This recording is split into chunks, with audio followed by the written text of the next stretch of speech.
کسی زمانے میں ایک چور تھا۔ وہ ایک بادشاہ کے محل میں چوری کرنے کے ارادے سے گیا۔ رات کا وقت تھا اور محل کے ایک کمرے سے بادشاہ اور اس کی بیوی کی گفتگو کی آواز آ رہی تھی۔ وہ کھڑے ہو کر سننے لگا۔ اگرچہ ایسا سننا غلط ہے، ناجائز ہے، چوری ہے، لیکن چور تو چوری ہی کرنے آیا تھا، اسے سننے میں کیا چیز مانے ہوتی، آخر وہ چور ہی تو تھا۔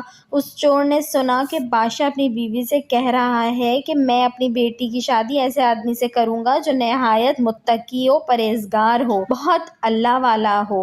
جب چور یہ بات سن رہا تھا تو اس کے دل میں خیال آیا کہ کیوں نہ میں کچھ ایسا بن کر دکھاؤں کہ بادشاہ میرے ہی ساتھ شہزادی کی شادی کر دے۔ دل میں ایک حرص پیدا ہو گئی۔ اب وہ چوری کرنا تو بھول گیا لیکن دھوکہ دینے پر اتر آیا اور گھر جا کر بہت دیر سوچنے لگا کہ کس طرح میں اس بات میں کامیاب ہو سکتا ہوں۔ پھر ایک تدبیر اس کی سمجھ میں آئی کہ بادشاہ کے محل کے قریب ایک مسجد ہے، اس میں جا کے بزرگانہ لباس پہن کر اور ان کی وضاقتہ اختیار کر کے وہاں دن رات عبادت میں مشغول ہو کر بیٹھ جاؤں تو شاید یہ بات بادشاہ تک ضرور پہنچے گی کہ کوئی آدمی یہاں ایسا متقی پرہیزگار ہے جو دن رات اللہ کی عبادت میں مصروف ہے، تو ہو سکتا ہے بادشاہ کی نگاہ میرے اوپر پڑ جائے اور میں شہزادی سے شادی کے لیے چن لیا جاؤں۔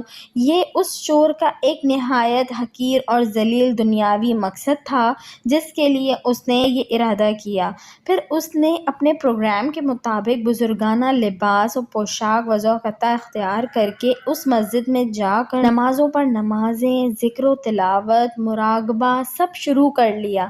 دن گزرتے رہے اور لوگوں میں شہرت ہوتی گئی کہ کوئی اللہ کے بہت بڑے ولی یہاں آ گئے ہیں جو دن رات عبادت کرتے ہیں، یہاں تک کہ یہ بات بادشاہ تک پہنچ گئی کہ یہاں کوئی اللہ والا آ کر بیٹھ گیا ہے، جوان، زہد و عبادت میں لاجواب، تقویٰ و طہارت میں بے نظیر۔ جب بادشاہ کو یہ بات معلوم ہوئی تو انہوں نے اپنے ارادے کے مطابق غور و فکر شروع کر دیا کہ شہزادی کے متعلق جو سوچا تھا اس کے لیے اس کا انتخاب کیوں نہ کر لیا جائے۔ بادشاہ نے اس سلسلے میں گفتگو کے لیے اپنے وزیر کو بھیجا۔ وزیر اس شخص کے پاس مسجد پہنچا اور باادب ہو کر اس سے کہا کہ میں آپ کی خدمت عالیہ میں بادشاہ کی طرف سے ایک پیغام لے کر آیا ہوں۔ اس نے پوچھا کہ کیا پیغام ہے؟ وزیر نے بتایا کہ بادشاہ نے کئی سال پہلے یہ فیصلہ کر لیا تھا کہ وہ اپنی بیٹی کا نکاح ایک ایسے شخص سے کریں گے جو بڑا متقی و پرہیزگار ہو، اللہ والا ہو، اور وہ اس کی تلاش میں تھے۔ ان نظر گئی تو نظر انتخاب آپ پر آ کر رک گئی ہے، لہٰذا بادشاہ نے مجھے بھیجا ہے کہ اس سلسلے میں آپ سے گفتگو کروں۔ یہ شخص جو دراصل اسی تمنا و آرزو میں یہاں آ کر بیٹھا تھا، بہت دیر تک وزیر کی گفتگو سنتا رہا۔ اس کے بعد اس کی آنکھوں سے آنسو جاری ہو گئے۔ وزیر نے پوچھا کہ کیا بات ہے؟ تو کہنے لگا کہ آج جو پیغام لے کر آپ آئے ہیں یہ پیغام مجھے منظور نہیں ہے۔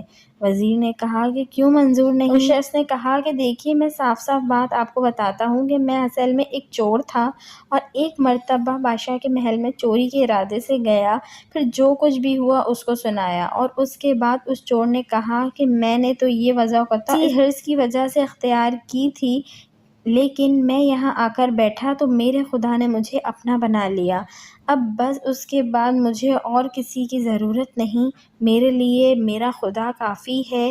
بے شک جب عبادت عبادت ہو جائے، نماز نماز ہو جائے، ذکر ذکر ہو جائے اور ہماری دیگر عبادتیں واقعی عبادتیں ہو جائیں تو بے شک یہ نمازیں اور عبادتیں انسان کو برائیوں سے روکتی ہیں۔ ویڈیو اچھی لگی ہو تو اس کو لائک کریں، شیئر کریں اور میرے چینل کو سبسکرائب کریں اور ساتھ ہی بیل آئیکن کو بھی پریس کر دیجئے تاکہ میری نئے آنے والی ویڈیو آپ کو مل سکے۔